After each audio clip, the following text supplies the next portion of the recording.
चित्सभानायकम् वन्दे चिन्ताधिकफलप्रदम्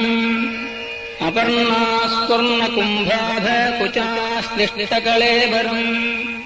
विराट्हृदयपद्मस्य त्रिकोणे शिवया सह स यो मे कुरुते लास्यम् अष्टलक्ष्मीः प्रयच्छतु श्रुतिस्तम्भान्तरे चक्रयुगे गिरिजया सह स यो मे कुरुते लास्यम् अष्टलक्ष्मीः प्रयच्छतु शिवकामी कुचाम्भोज सव्यभागपरिष्कृतः स यो मे कुरुते लास्यम् अष्टलक्ष्मीः प्रयच्छतु करस्थडमरुद्ध्वानपरिष्कृतरवादमः स यो मे कुरुते लास्यम् अष्टलक्ष्मीः प्रयच्छतु